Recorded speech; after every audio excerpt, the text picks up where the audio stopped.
Manager laughs at the secretary for saying her husband is Mafia boss, until he walks in the boardroom and everyone salutes him. The manager was still laughing when the Mafia boss walked into the boardroom. Derek Pemberton didn't notice at first, too busy mocking his secretary for threatening him with her very important husband. Didn't notice the other executives standing. Didn't notice them stepping back, faces draining of color. Didn't notice until Damian Kozlov kissed Nia's forehead and asked in his Russian-accented English, "Which executive made my wife cry?" That's when Derek Pemberton's world ended. This is an interesting story and I know you will to watch to the end.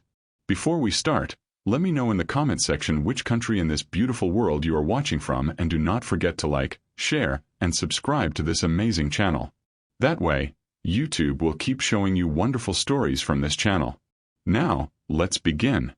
The quarterly board meeting at Kozlov Industries' California Tech Branch. Nia presents data Derek will claim as his strategy. Mid-meeting, Derek publicly blames her for a revenue shortfall that was actually his failed decision, calling her incompetent in front of senior executives and major clients. When she tries to quietly correct the record, he cuts her off brutally. Secretaries don't speak unless spoken to. The room goes silent.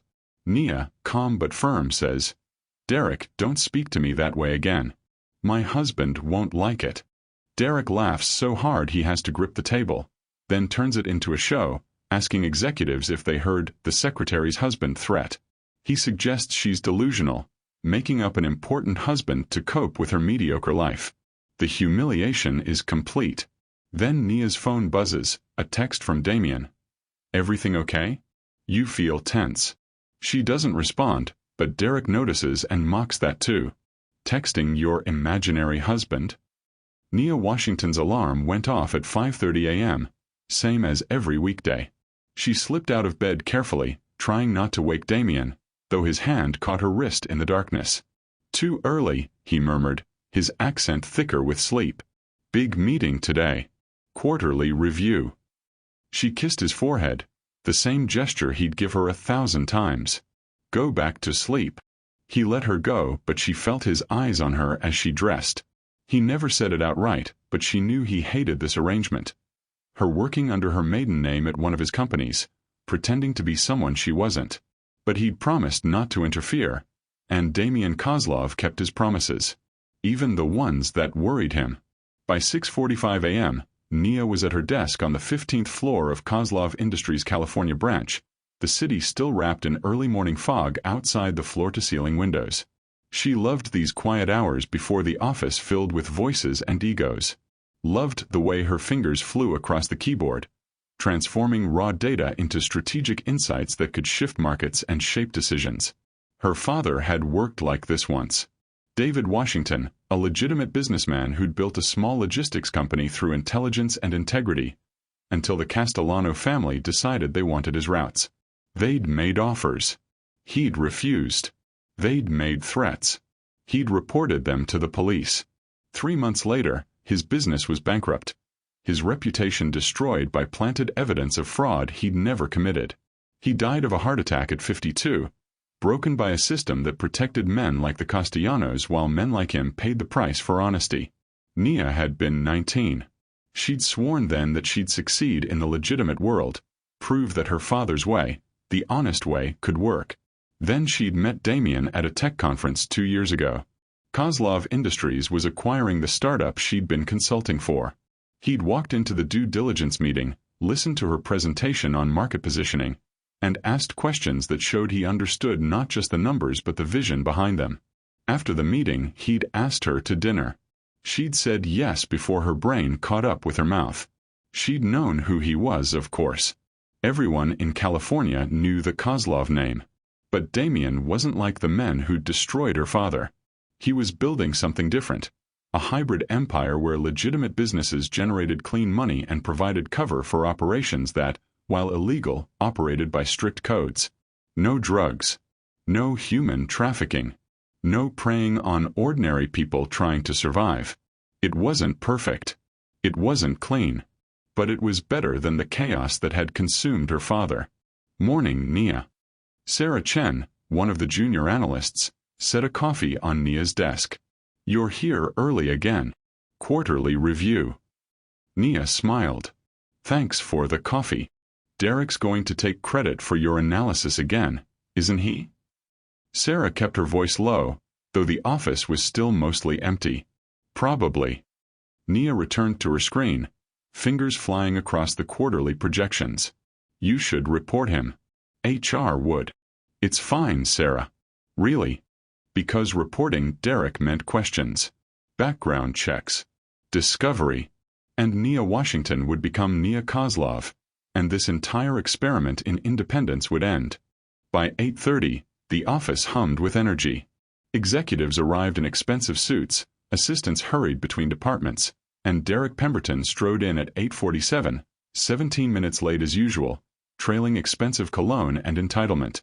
Nia, did you finish the quarterly analysis? He asked without preamble, without greeting, as if she were office furniture that happened to produce documents.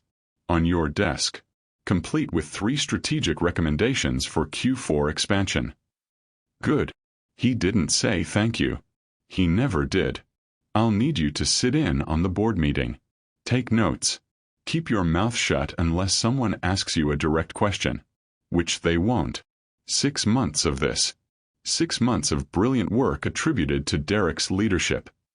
6 months of arriving at 6 and leaving at 7 while Derek coasted in late and left early. 6 months of watching him present her strategies to executives who praised his insight while she sat invisible at the edge of the conference table.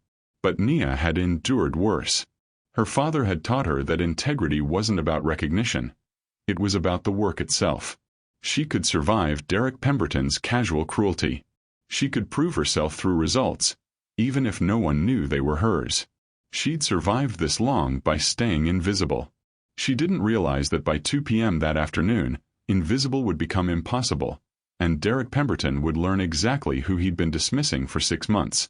Across the city, in a penthouse office overlooking the bay, Damian Kozlov sat at the head of a conference table worth more than most people's houses. 8 men surrounded him, not employees but associates. The distinction mattered in his world.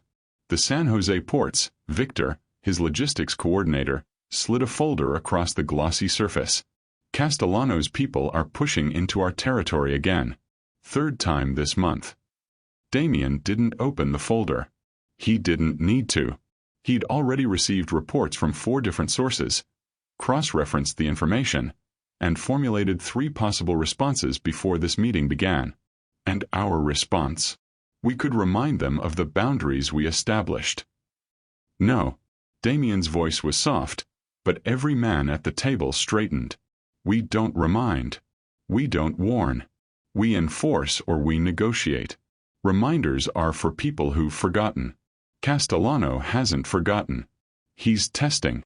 He pulled out his phone, typed a message to his legal team about acquiring a shipping company the Castellanos relied on, then glanced at the time.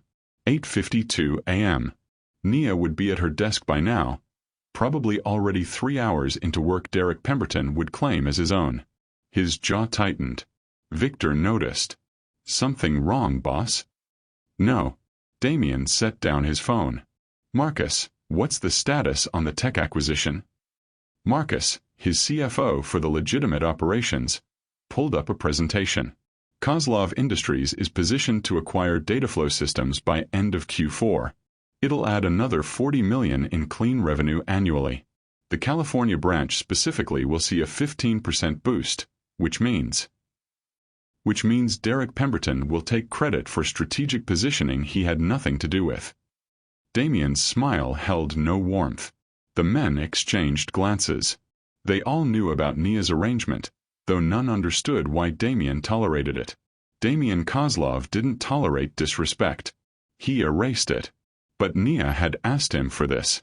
1 year, she'd said. 1 year to prove she could succeed without his name, his power, his shadow. He'd agreed because he loved her, because he understood what her father's destruction had done to her, and because he respected her need to reclaim something the Castellanos had stolen from her family. But respect had limits. He pulled out his phone again and sent Nia a text. Big meeting today? Want me to have lunch delivered? Her response came quickly. Already ate at my desk. Quarterly review this afternoon. He frowned. She felt tense. Not anxious exactly, but compressed. Like she was holding something in. He'd learned to read her moods through text messages. Through the spaces between her words. "Everything okay?" he sent. 3 dots appeared, then disappeared. Then, "Fine. Talk tonight." Fine meant not fine. But she'd asked him not to interfere, and he'd promised. Victor cleared his throat. About the Castellano situation. "By the shipping company they use. Quietly. Once we own it, we'll renegotiate their contracts at 3 times the current rate. They'll back off the ports or pay premium for the privilege of challenging us." Damien stood, signaling the meeting's end. "Anything else?" "The quarterly review at the California branch," Marcus said carefully. "You usually attend those." Not this one. Because Nia had asked him to stay away from her workplace, to let her have this space that was hers alone. The building belonged to him. Hell, 47 floors of steel and glass bearing his name, housing his most legitimate operation. But the 15th floor where Nia worked, that was her territory. He'd promised not to interfere. But if anyone threatened what was his, promises became suggestions. And Damien Kozlov protected what was his. It started small. That's how these things always started. 3 weeks into her position, Nia had spent a weekend analyzing market trends for the Pacific Northwest expansion. She'd identified a gap in their competitor's supply chain, mapped out a strategy to exploit it, and presented her findings to Derek Monday morning. By Wednesday, she sat in a conference room watching him present her analysis to the VP of Operations, word for word, complete with the visual aids she'd created. "As you can see," Derek gestured at the screen, "my research indicates a 14% market share opportunity if we move quickly." The VP leaned forward, impressed. "Excellent work, Derek. This kind of strategic thinking is exactly what we need." Nia sat in the corner, laptop open, taking notes like the good secretary she was supposed to be. Sarah, sitting beside her, squeezed her hand under the table. A small gesture of solidarity that couldn't change anything. "Thank you, sir," Derek said, basking in praise for work he'd never done. "I've already started preliminary outreach to potential vendors." He hadn't. Nia had. She'd made 17 calls Friday afternoon while Derek left early for a golf game. After the meeting, Sarah cornered her in the hallway. "You need to say something. That was your analysis." "It's fine." "It's not fine. It's theft."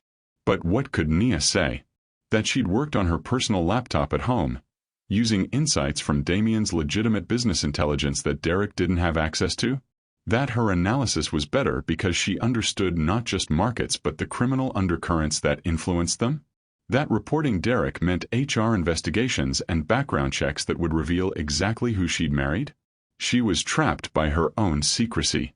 The pattern repeated. Expanded. By month 2, Derek started assigning her weekend work while he took sailing trips with his college friends. "I need a comprehensive competitive analysis by Monday morning. Think you can handle that, Nia? Or is it too complex for you?" She'd handled it.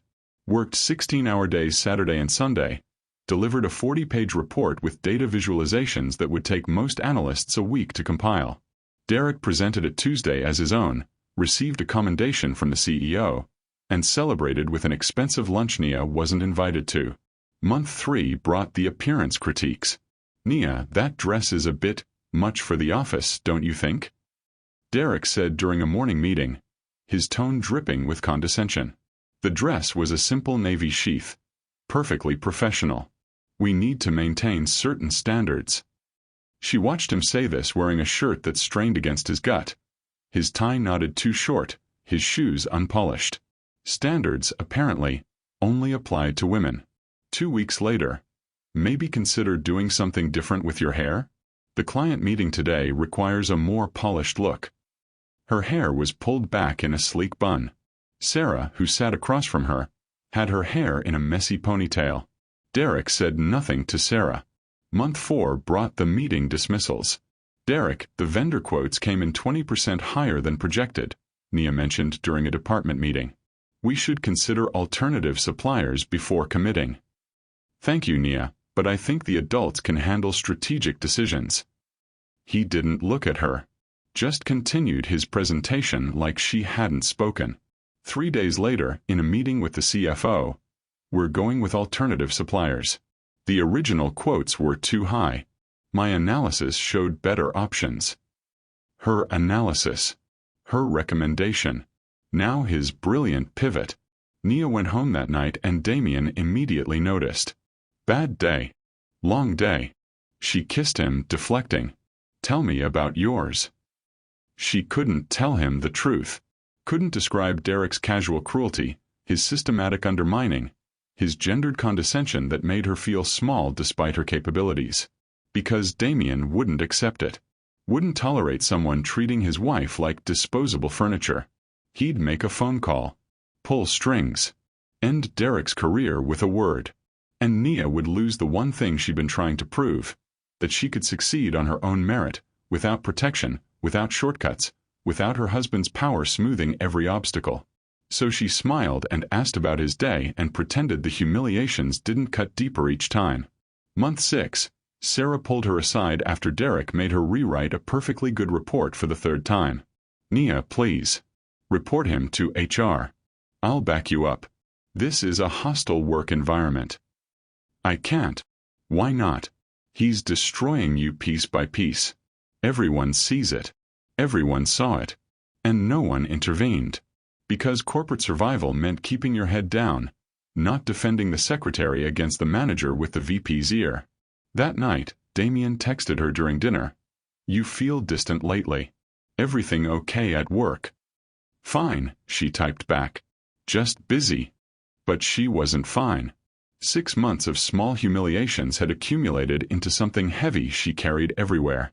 6 months of brilliant work attributed to someone else. 6 months of proving she could endure without proving she could succeed. Tomorrow was the quarterly review. Her analysis. Derek's presentation. The pattern continuing like it always did. Except tomorrow something would break. It started small. That's how these things always started. 3 weeks into her position, Nia had spent a weekend analyzing market trends for the Pacific Northwest expansion.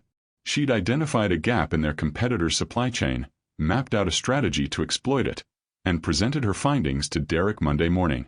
By Wednesday, she sat in a conference room watching him present her analysis to the VP of Operations, word for word, complete with the visual aids she'd created. "As you can see," Derek gestured at the screen, "my research indicates a 14% market share opportunity if we move quickly." The VP leaned forward, impressed. "Excellent work, Derek. This kind of strategic thinking is exactly what we need." Nia sat in the corner, laptop open, taking notes like the good secretary she was supposed to be. Sarah, sitting beside her, squeezed her hand under the table. A small gesture of solidarity that couldn't change anything. "Thank you, sir," Derek said, basking in praise for work he'd never done. "I've already started preliminary outreach to potential vendors." He hadn't. Nia had. She'd made 17 calls Friday afternoon while Derek left early for a golf game. After the meeting, Sarah cornered her in the hallway. "You need to say something. That was your analysis." "It's fine." "It's not fine. It's theft." But what could Nia say? That she'd worked on her personal laptop at home, using insights from Damien's legitimate business intelligence that Derek didn't have access to? That her analysis was better because she understood not just markets but the criminal undercurrents that influenced them? That reporting Derek meant HR investigations and background checks that would reveal exactly who she'd married? She was trapped by her own secrecy. The pattern repeated. Expanded. By month 2, Derek started assigning her weekend work while he took sailing trips with his college friends. "I need a comprehensive competitive analysis by Monday morning. Think you can handle that, Nia? Or is it too complex for you?" She'd handled it. Worked 16-hour days Saturday and Sunday, delivered a 40-page report with data visualizations that would take most analysts a week to compile. Derek presented it Tuesday as his own, received a commendation from the CEO, and celebrated with an expensive lunch Nia wasn't invited to. Month 3 brought the appearance critiques. "Nia, that dress is a bit much for the office, don't you think?" Derek said during a morning meeting, his tone dripping with condescension. The dress was a simple navy sheath, perfectly professional. We need to maintain certain standards. She watched him say this wearing a shirt that strained against his gut. His tie knotted too short, his shoes unpolished. Standards, apparently, only applied to women. 2 weeks later, maybe consider doing something different with your hair?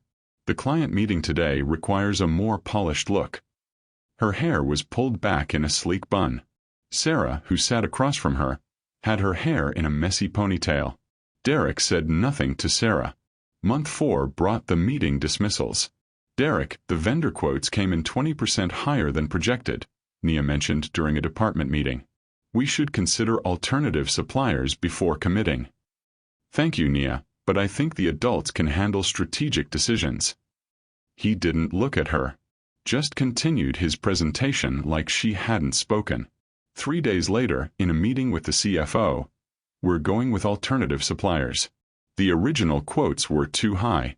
My analysis showed better options. Her analysis. Her recommendation. Now his brilliant pivot. Nia went home that night and Damien immediately noticed. Bad day. Long day. She kissed him, deflecting. Tell me about yours. She couldn't tell him the truth.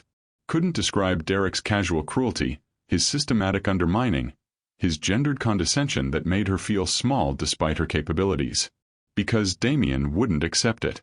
Wouldn't tolerate someone treating his wife like disposable furniture. He'd make a phone call. Pull strings. End Derek's career with a word.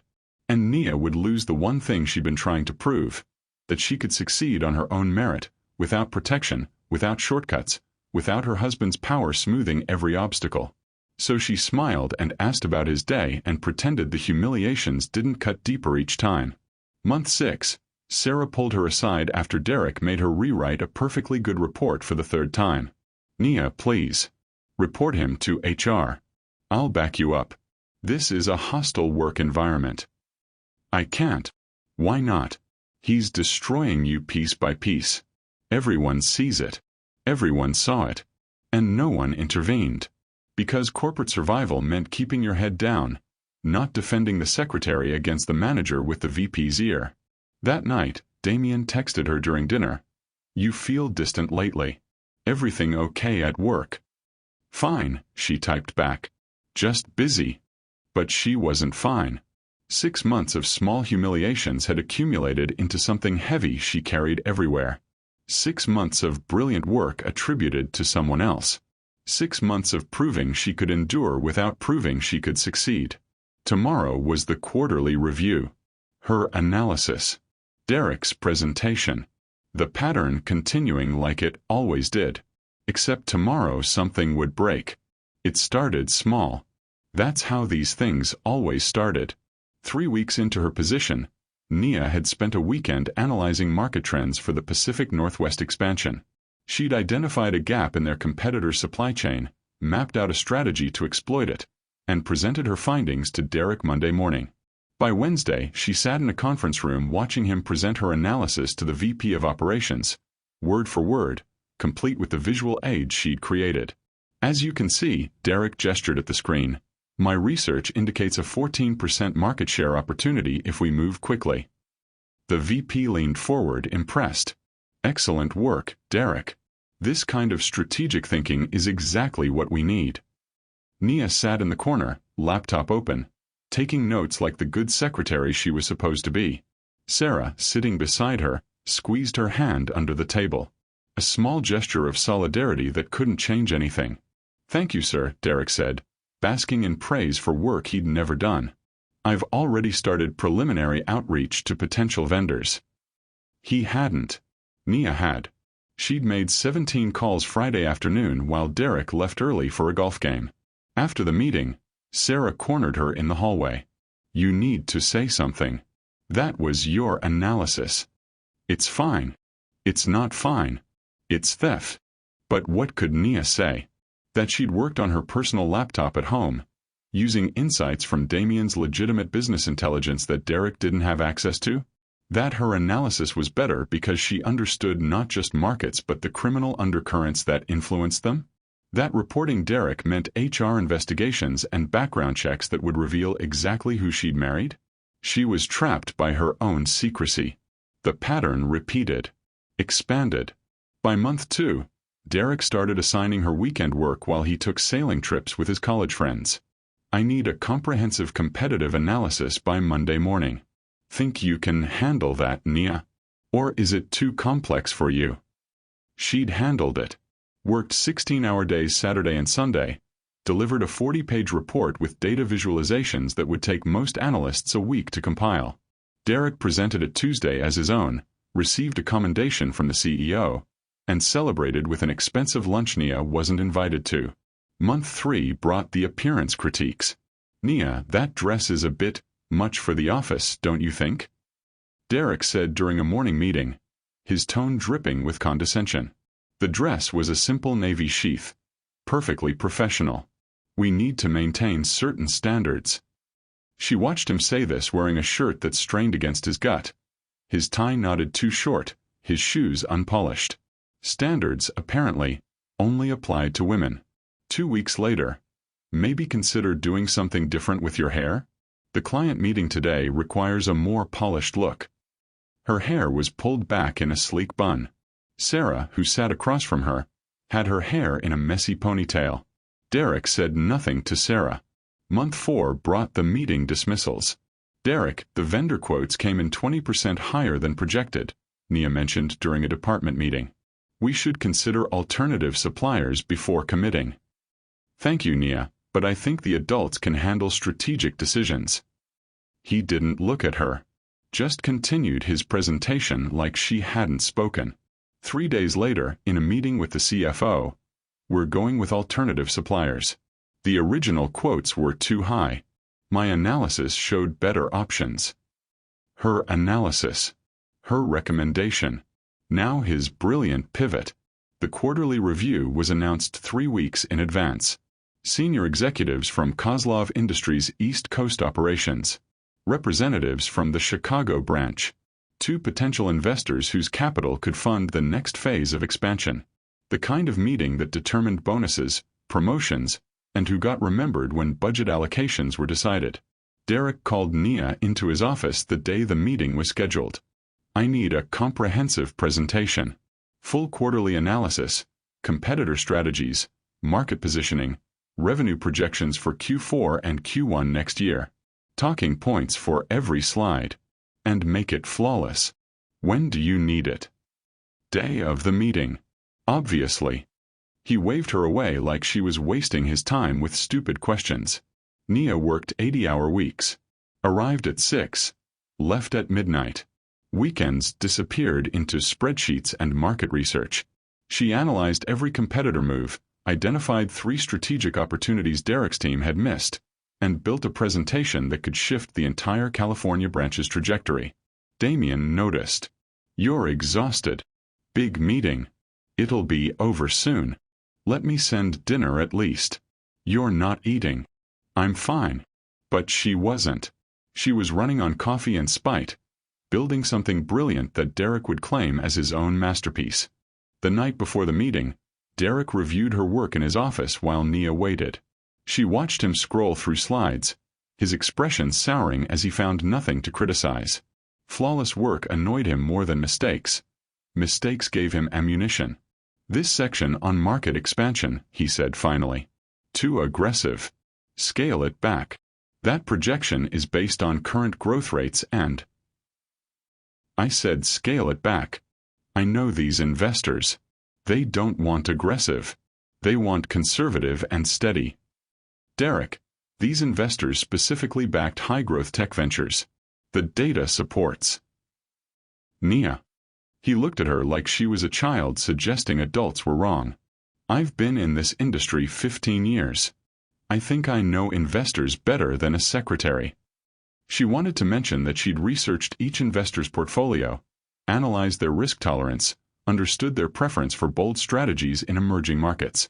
But Derek had already turned back to his screen, making changes that undermined 3 weeks of strategic analysis. The morning of the meeting, Nia arrived at 5:30.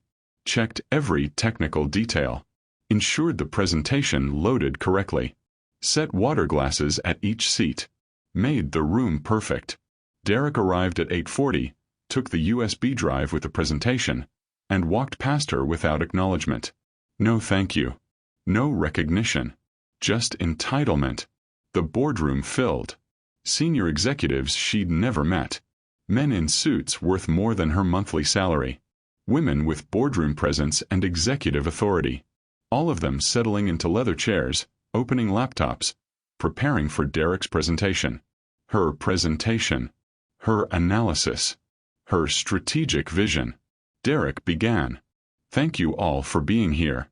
I'm excited to share the strategic analysis I've developed for Q4 expansion.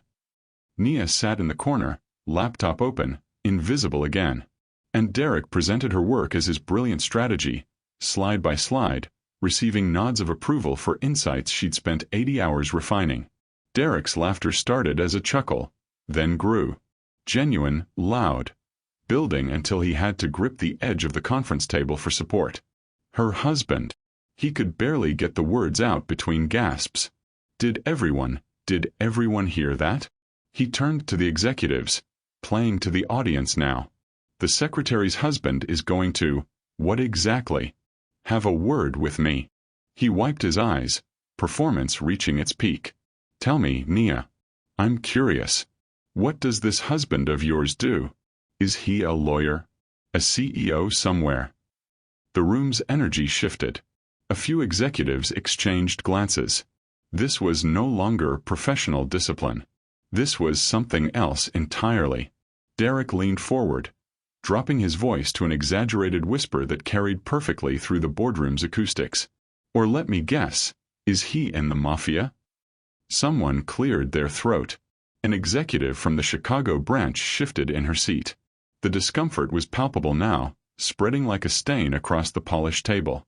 But Derek was too far into his performance to notice. Maybe he's very important. Maybe he's going to come here and... What exactly? Intimidate me? Fire me? He spread his hands wide, inviting the room to share in the absurdity. I'm shaking everyone. Truly terrified of the secretary's mysterious husband. Nia's phone buzzed on the table. Derek's eyes locked onto it immediately. There he is.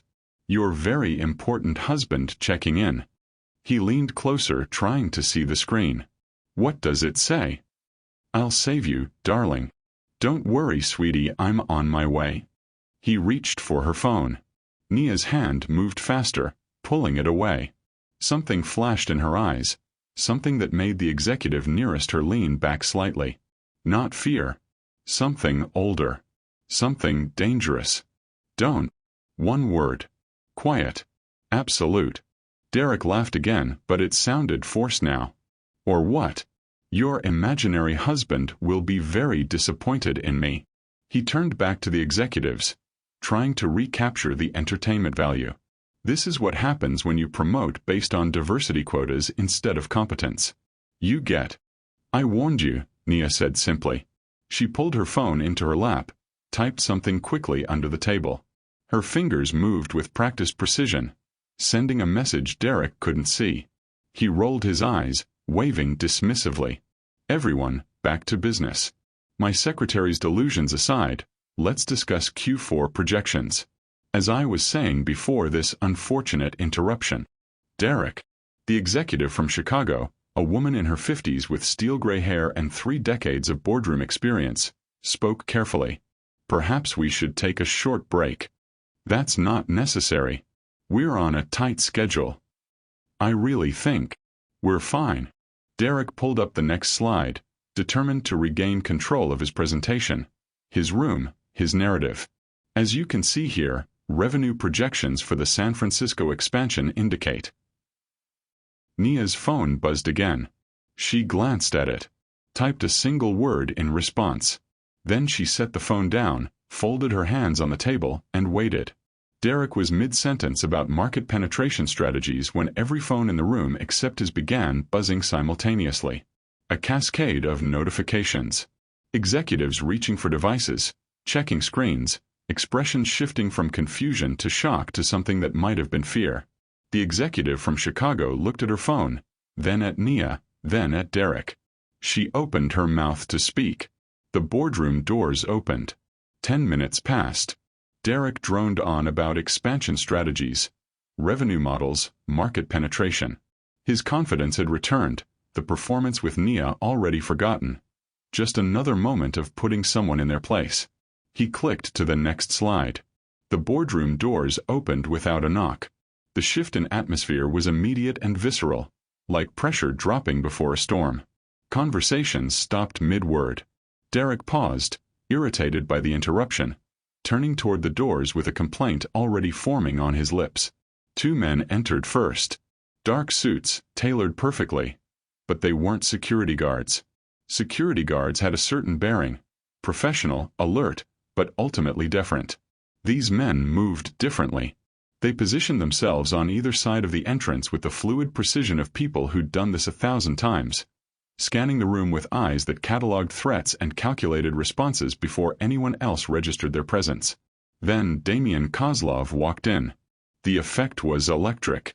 Every executive except Derek immediately stood. The motion was instinctive, unconscious, the kind of response drilled into people who understood hierarchies that existed beyond organizational charts. Several actually stepped back. One man, the VP from the Boston branch, put his hand to his chest in a subtle gesture that might have been respect or might have been something older, something borrowed from traditions where showing deference kept you alive. The CFO from the Seattle branch went pale. Actually pale, color draining from his face like he'd seen a ghost. Or something worse. Because they knew. They'd sat through briefings about ownership structures. They'd seen the confidential memos about Kozlov Industries' parent company. They'd signed NDAs that used very careful language about affiliated entities and operational independence. They knew whose empire they worked for, even if polite fiction maintained that the legitimate businesses were separate from the operations that would never appear on quarterly reports. Damian was tall, 6'2" or 6'3", with dark hair touched with gray at the temples and dark eyes that suggested Slavic ancestry somewhere in his bloodline. He wore a charcoal suit that probably cost more than Derek's car, tailored so perfectly it looked like it had been built around him rather than fitted to him. A white shirt, no tie. Simple. Elegant. The kind of simplicity that required extraordinary wealth. But it wasn't the suit that filled the room. It was him. He didn't move aggressively. Didn't need to. His presence alone commanded absolute authority, the kind that came from years of making decisions where hesitation meant death and mercy was a strategic choice rather than a moral obligation. His eyes scanned the room with predatory precision, cataloging every face, every reaction, every micro-expression. The kind of man who forgot nothing and forgave less. Several executives couldn't hold his gaze. They looked down, suddenly fascinated by the table.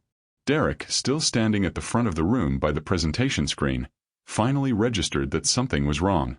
He looked around at his colleagues, confused by their reactions, by the sudden tension that made the air feel thick and dangerous. "Can I help you?" Derek asked, trying to sound authoritative. "This is a private board meeting."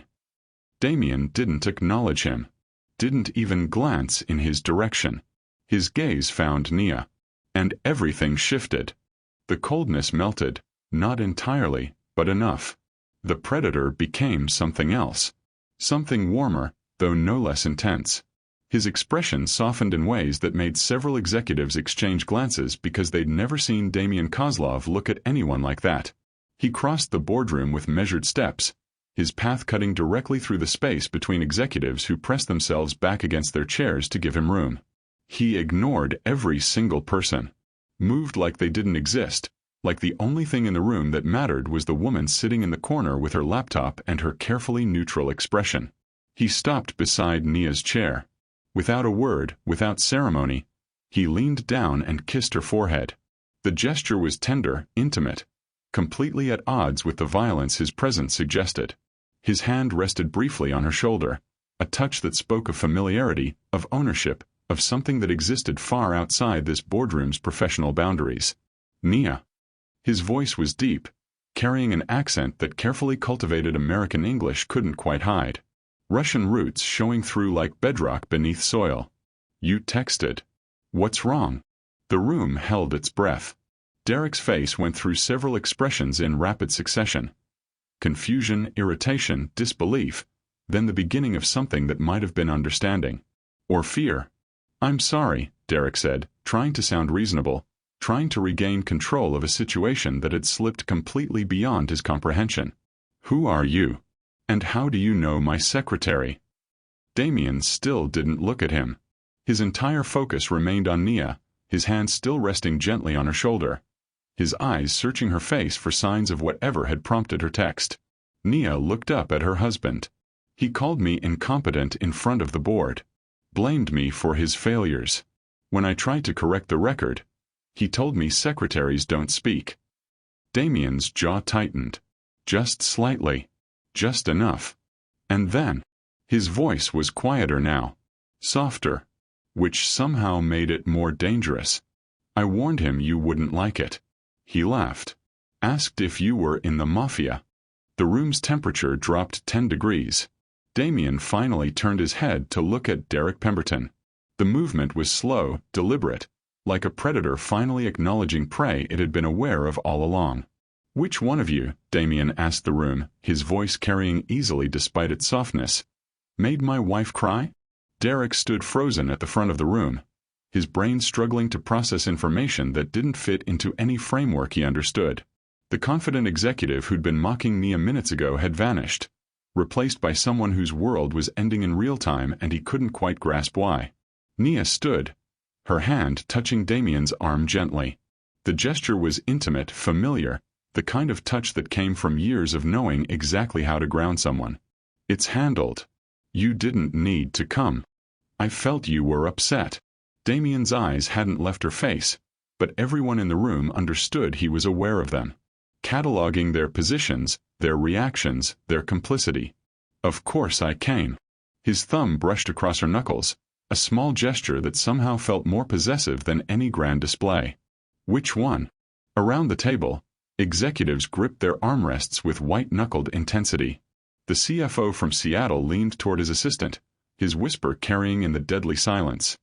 That's Damien Kozlov. The owner. The actual owner of everything. Derek heard this. His legs went weak. He gripped the edge of the presentation podium for support. I didn't. Words failed him. Actual words, the things he used so easily to belittle and dismiss, had abandoned him completely.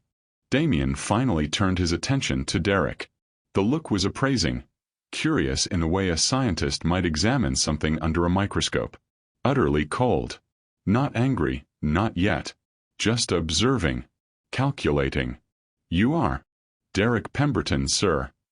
The sir came automatically, instinct taking over where conscious thought had failed. I manage this branch's operations division. I didn't realize, no one told us. He gestured helplessly at Nia, at Damien, at the situation that had spiraled so far beyond his control he couldn't see where it had started. That Nia is my wife. Damien completed the sentence, his accent more pronounced now, rolling through the words like distant thunder. No. She asked me not to. She wanted to work here on her own merit, without interference. I respected that. He paused. The silence stretched. Until now. The temperature in the room dropped 20 degrees. Several executives seemed to stop breathing. The woman from Chicago had her hand on her phone, like she was calculating whether to call someone or just preparing to document whatever came next. Damien gestured to the presentation still displayed on the screen behind Derek. This is excellent analysis. Strategic, comprehensive, showing deep understanding of market forces and competitive positioning. Who prepared it? Dead silence. Every executive looked at Derek, who seemed to be having trouble breathing. His face had gone from pale to gray, sweat beading on his forehead despite the boardroom's careful climate control.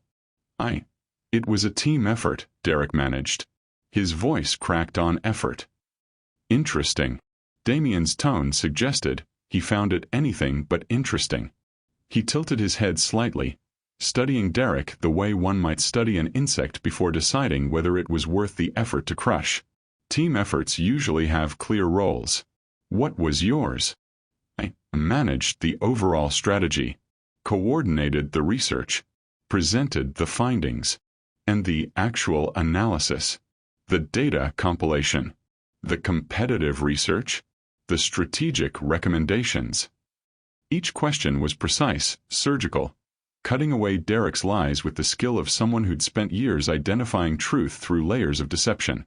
Derek's mouth opened, closed. Nothing came out. Damien turned to Nia. Did you contribute to this team effort? She could end Derek right now. Everyone in the room knew it. One word and Derek Pemberton's career, his reputation, his future would evaporate. She had the power, the protection, the proof. Her husband stood beside her, a man whose authority extended so far beyond this corporate tower that executives were still standing because no one had given them permission to sit. I did the primary research and analysis, Nia said carefully. Derek managed the presentation. It was more grace than Derek deserved. Far more. The executives recognized it. Several looked at her with something approaching respect, the kind that came from watching someone show mercy when vengeance was freely available. Damien studied his wife for a long moment. Something passed between them, a conversation conducted entirely through eye contact and slight changes in expression. He didn't agree with her mercy. She could see that in the set of his jaw, the tension in his shoulders. But he wouldn't override her. Not here. Not in front of these people. Primary research and analysis, Damien repeated, his gaze returning to Derek. That's interesting phrasing. Very diplomatic. He walked slowly toward the presentation screen, his movements casual but predatory. Tell me, Mr. Pemberton, in this team effort you coordinated, what were Nia's working hours? Standard business hours. 8 to 5. Nia. Damien didn't look at her, still focused on Derek. 6 a.m. to midnight most days. Weekends for the past 3 weeks. And your compensation for these hours? My regular salary. Damien nodded slowly, processing this information with the careful attention of someone building a case. 80-hour weeks. Your analysis. His presentation. His credit. He turned back to Derek. Is that an accurate summary of this team effort? Derek said nothing. There was nothing he could say. Damien nodded slowly, processing everything with the methodical precision of someone who made life-altering decisions daily and lived with their consequences. I see. He turned to address the entire room. Every executive snapped to attention, though most were already standing. I apologize for the interruption. Please, continue your meeting. I just needed to ensure my wife was all right. The words were polite, professional, but they landed like grenades, each syllable confirming what everyone had already realized. Nia Washington wasn't just an employee. She was protected by the kind of power that made careers disappear and ensured people remembered lessons forever. Damien moved toward the door, his security falling into step behind him. Then he paused beside Derek's position at the front of the room. Didn't touch him. Didn't need to. Just stopped, close enough that Derek could smell his cologne. Something expensive and understated that probably cost more than Derek's monthly salary. Mr. Pemberton. Damien's voice was quiet, conversational. My office. Tomorrow morning. 8 a.m. It wasn't a request. Everyone in the room understood that. Yes, sir, Derek whispered. Damien left without another word. The security detail followed, and the boardroom doors closed with a soft click that sounded like a cell door locking. For 30 seconds, no one moved. Then the Chicago executive cleared her throat. I think we should adjourn. Clearly there are personnel matters that need to be addressed. She was already gathering her laptop, her papers, moving with the urgency of someone who wanted to be anywhere else. Yes, the Seattle CFO agreed quickly. Let's reconvene next week, after things are sorted. The meeting dissolved. Executives made excuses and fled, legitimate ones about flights to catch and calls to make, but really they just wanted distance from whatever was about to happen to Derek Pemberton. They filed out in small groups, avoiding eye contact with Nia, with Derek, with each other. Sarah Chen paused beside Nia's chair. You okay? I'm fine. That was. Sarah shook her head, unable to find words. I'm glad you're fine. She squeezed Nia's shoulder and left. Within 5 minutes, the boardroom was empty except for Derek and Nia. Derek sat in his chair, gray-faced, staring at nothing. His hands trembled slightly where they rested on the table. He looked like someone who'd been in a car accident and was still processing the impact, the moment between realizing you'd crashed and feeling the pain. I didn't know, he said finally. I swear I didn't know. Nia closed her laptop slowly. Would it have mattered? If I'd been married to an accountant or a teacher, would you have treated me differently? Derek didn't answer. Couldn't answer. Because they both knew the truth. He'd treated her that way because he could. Because corporate hierarchy allowed it. Because he'd never faced consequences for cruelty disguised as management. I should go, Nia said. She stood, gathered her things and walked out. Derek sat alone in the boardroom until building security found him an hour later and asked him to leave. The next morning, Nia arrived at Damien's private office at 7:45. Not the corporate Kozlov Industries building, but the penthouse 3 blocks away where he conducted business that required more discretion than quarterly reports could accommodate. You don't need to be here, Damien said when she walked in. He was sitting behind a desk that had probably been handcrafted by someone famous, wearing a black suit and an expression that suggested he'd spent the night planning exactly what he intended to do to Derek Pemberton. Yes, I do. Nia set down her briefcase. This is my situation. I handle it. Nia. You promised not to interfere. I'm not asking you to break that promise. I'm asking you to let me do this my way, with you here as support, not as the solution. Damien studied her for a long moment, then nodded. Your way. At precisely 8 a.m., Derek Pemberton was escorted in by Victor, who'd traded his usual tactical gear for a suit but still moved like violence was a language he spoke fluently. Derek looked worse than yesterday. Hadn't slept, probably hadn't eaten, definitely hadn't stopped imagining the various ways this meeting could end badly for him. Sit, Nia said. Derek sat, looked at Damien, then quickly looked away when Damien's expression didn't change. Victor positioned himself by the door, hands clasped in front of him, silent and watchful. I've prepared a document, Nia said, sliding a folder across the desk. It details every instance of misconduct over the past 6 months. Stolen credit for strategic analysis. Discriminatory comments about my appearance. Dismissal of my professional input. Assignment of excessive workload while you maintained standard hours. And yesterday's public humiliation. Derek opened the folder with shaking hands. Inside were printed emails, time-stamped documents, witness statements Sarah must have provided, security logs showing Nia's arrival and departure times versus his own. A comprehensive case that would destroy him in any HR investigation. I've also documented the financial impact of your decisions, Nia continued. The Ortega contract termination you blamed on me cost the branch $2.3 million in Q3. The expansion strategy you modified against my recommendations has underperformed projections by 18%. Your actual contribution to branch performance has been negligible at best, destructive at worst. Derek's face went from gray to green. He looked like he might be sick. You have 2 options, Nia said, her voice level professional, showing none of the 6 months of accumulated pain this man had caused her. Option 1. You resign immediately. You'll receive 3-month severance, a standard recommendation letter that says you left for personal reasons, and a non-disclosure agreement that prevents you from discussing your employment here or anything you learned about the company's operations. You sign, you leave, you never speak of this again. And option 2. Derek's voice was barely audible. Full HR investigation. I file formal complaints, these documents become official record, and your conduct becomes known throughout the industry. Given that Kozlov Industries has relationships with most major firms in California, your career prospects become very limited. It wasn't even a choice. They both knew it. I'll take option 1, Derek whispered. Nia pulled out another folder. Sign here, here, and here. Initial each page. Derek signed.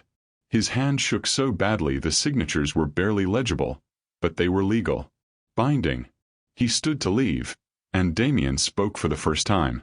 "Mr. Pemberton." Derek froze, turned slowly. Damien hadn't moved from his position leaning against the desk, but something in his posture had shifted. The careful restraint he'd maintained for Nia's sake was showing cracks.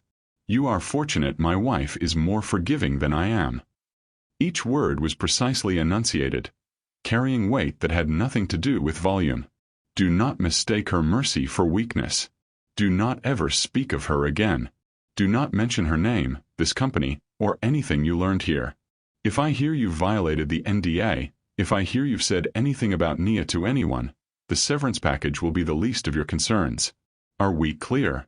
"Crystal clear," Derek managed. "Good. Victor will escort you out." Victor moved forward and Derek practically ran for the door. They heard his footsteps echoing in the hallway, rapid, panicked, the sound of a man who just received the most lenient sentence he could have hoped for and knew it. Nia let out a breath she didn't know she'd been holding. "You handled that well," Damien said quietly. "I wanted to destroy him." The admission came out raw.